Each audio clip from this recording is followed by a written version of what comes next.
آپ کون ہیں؟ کوئی مسئلہ ہے؟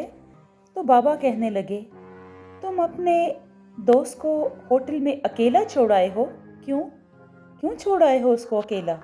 میں ایک دم سے شاک تھا، کیونکہ یہ بات تو صرف ہم جانتے تھے کہ ہمارا ایک دوست ہوٹل میں موجود طبیعت خرابی کی وجہ سے نہیں آ سکا۔ پھر ان بابا کو کیسے علم ہو گیا؟ تو ان بزرگ بابا سے میں نے پوچھا، بابا آپ یہ بات کیسے جانتے ہیں؟ اس نے میری بات کا کوئی جواب نہیں دیا اور اپنی لال انگارہ آنکھوں سے میری ہتھیلی پکڑ کر میرے ہاتھ کی لکیروں پر انگلیاں پھیرنے لگا، اور میرے ہاتھ کو دیکھتے ہوئے انہوں نے میری جگہ علاقے کا بتایا کہ تم فلاں جگہ سے آئے ہو۔ میں خوف سے چند قدم پیچھے ہٹ گیا۔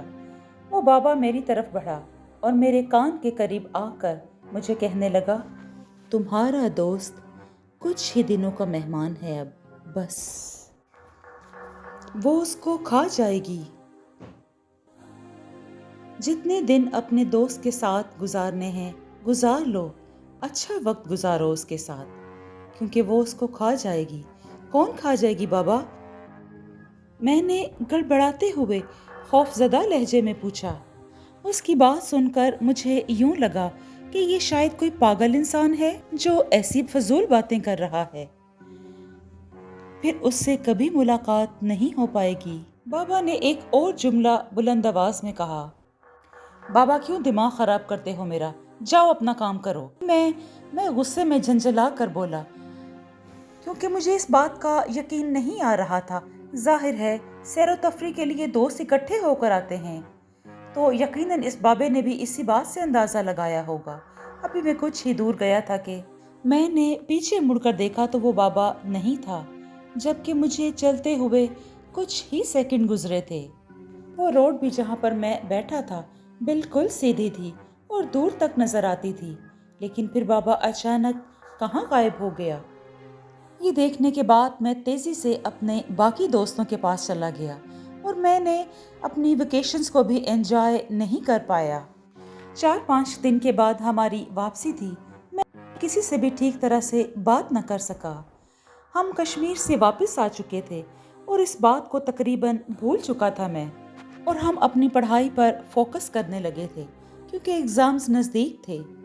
پھر ایک دن اچانک میرا فون بجنے لگا تو میرے ایک دوست نے بتایا کہ فیصل کا ایکسیڈنٹ ہو گیا ہے، جلد از جلد ہاسپٹل میں پہنچنے کا کہا۔ یہ میرا وہی دوست تھا جو کشمیر میں ٹھنڈ لگنے سے بیمار ہوا تھا۔ میرے ہاسپٹل پہنچنے تک اس کی ڈیتھ ہو چکی تھی۔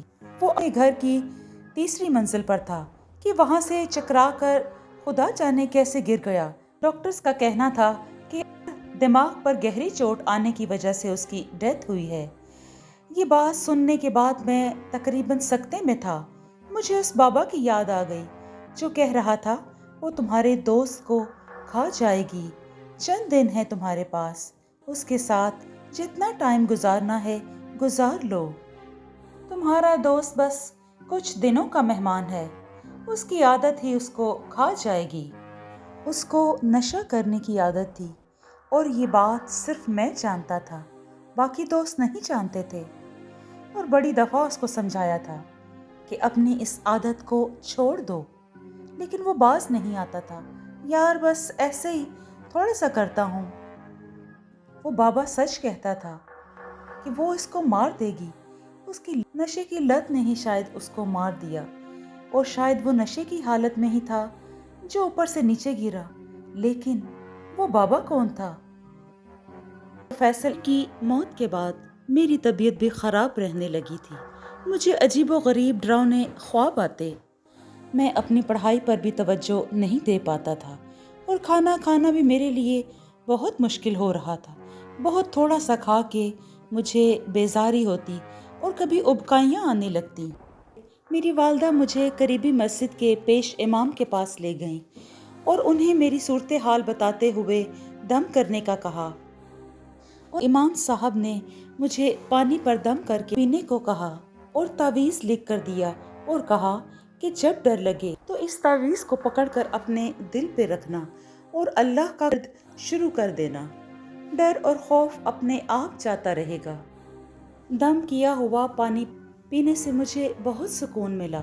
جب بھی مجھے ڈر یا خوف محسوس ہوتا، برے خیالات آتے یا اس بابے کا چہرہ نظر میں آتا تو میں فوراً سے اس تعویذ کو اپنے دل والی جگہ پر لگا کر اللہ کا ورد کرتا۔ یہ کیفیت بہت حد تک بہتر ہو جاتی۔ اس واقعے کو 3 سال گزر چکے ہیں۔